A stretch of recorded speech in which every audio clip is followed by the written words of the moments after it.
Welcome back to Bates Kitchen. Today I'm going to be bringing one of my favorite cooks into the kitchen to cook something that I loved from growing up. So here's my mom, Kelly Bates. And I have to say that you are one of my favorite cooks. I don't even feel like I can cook standing next to you. Good, great. You fed all of us. I grew up fine and fat. But one of my favorite things that Mom made is chicken salad. It's so easy, from parties to picnics.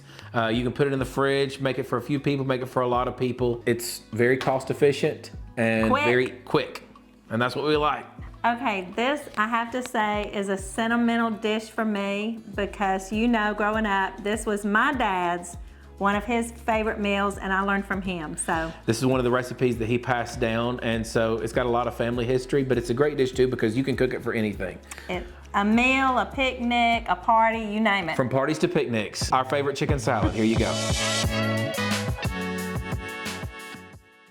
So normally at the Bates family parties or the Miller family parties or Callahan family parties, you'd see the big family packs of chicken stretched out. But we're just gonna do a little bit of it today because you can make however much or little you want.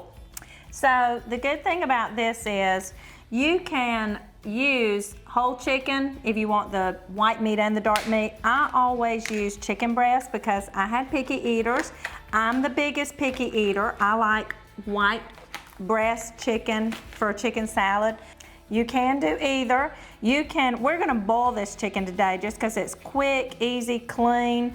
I'm just trimming a little bit of this fat off, and then I'm gonna cut it in half so it actually cooks a little bit faster even. Just gonna cut it down right down the center and dump it in our water here. You can actually boil this, you can bake it, but my family, my dad, we've always stuck with boiling it. Like I said, it's fast. I like the texture that you get afterwards. I'm gonna wash my hands, throw this away, and then we're gonna just salt and pepper this and start it boiling. So I've just covered the chicken with water. I'm gonna add a little salt and pepper. I feel like if you pre-season your meat while it's cooking, you're gonna get a better taste. A lot of times too, we boil a lot of chicken because we would boil a ton of chicken at one time. We'd save the broth, use some for chicken noodle soup, chicken dumplings. Yes, out of this one, big pot of chicken we would make. And, I would just list several chicken dishes we'd have. Like Zach said, chicken casserole, chicken and dumplings, chicken noodle soup, you name it. We'd use the broth, all of it. So it is something that's convenient you can have that'll make several dishes if you want it to. Goes a long way.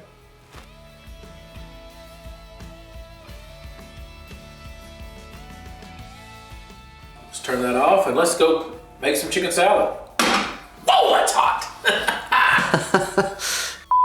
So get our chicken off the stove. You want to boil it till it's about 165 internal temperature, and then drain your water. And my mom, Zach, is teaching me some tricks of the trade here. I do it the old-fashioned way, put the chicken on a cutting board and dice it, but he's going to show me the new technology here. Well, it's just faster. With all them kids, this would have saved so much time. You just hit it with your blender. Now, if it was Granddad back in the day making it, he had his big wooden bowl and he would shred it, mix it by hand, Shred every piece by hand, just all torn. No cutting, no knives, no nothing. Now, if you are making several dishes out of this, you can take your chicken that you're not using for the chicken salad, put it in your separate Tupperware containers, add a little bit of broth over it to keep the chicken moist, put it back in the fridge to save it for whatever dish you're going to use it for, whether it's the chicken casserole, the chicken noodle soup. So anyways, we've hit it there, and we've got a pretty good shredded chicken. We can shred it up a little more as we mix it if we run into any big chunks, but it's a lot faster than sitting there by hand. Yeah, I like that. I might steal that idea. So I'm going to tell you a little family history that you probably didn't know. So you knew that Granddad made chicken salad. That's how I learned. Oh yeah, I remember that. It's big in our family. We have it at every family party. But what you probably didn't know was that your Granddad's mother, which would be your great-grandmother, my grandmother, Nana, she used to own a restaurant with her husband, Dave Callahan. They had a little deli. And so she is actually the one that taught Granddad how to make chicken salad. Chicken salad is one of the things they served at their little restaurant.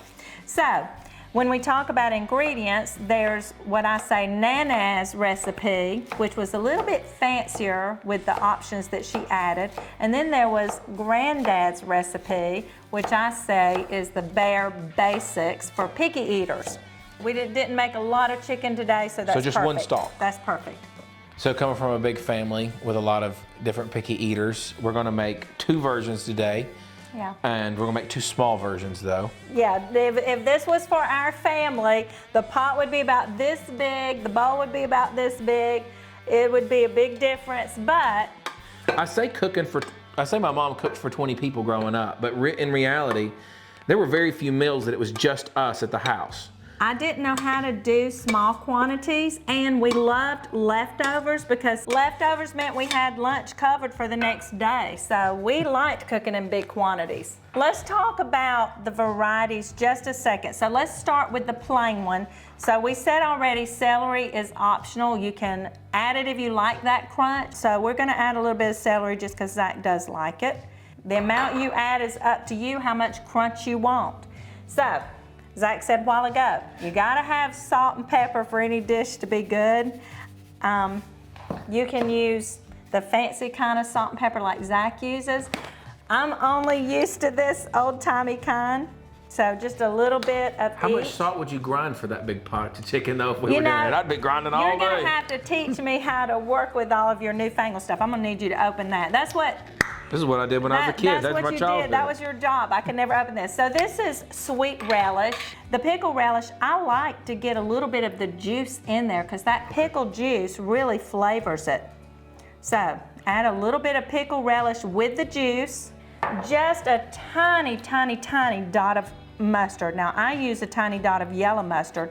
Zach says this one we're gonna do some Dijon mustard. Dijon mustard. So I'm usually not a brand name person, but you cannot make good chicken salad without Duke's mayonnaise. This is not an advertisement for them, but this is South Carolina-based mayonnaise. Maybe that's why it tastes so good. I'm originally from South Carolina. I don't know. A lot of this dish we get in, you got the pecans over here for the chicken salad. You'll see a lot of South Carolinian influence with my mom's cooking because that's where they grew up. So I'm gonna wait to see. I'm gonna mix this, and you just wanna get it the texture that's smooth to put on sandwiches. Just a spreadable, smooth. Right, so we can add more mayonnaise as we need it, and then we can taste it. You can always re-add salt, but you can never take it out. Get your little taste. Tell me if I need to add some more of anything. Some more pickles, some more salt, some more pepper.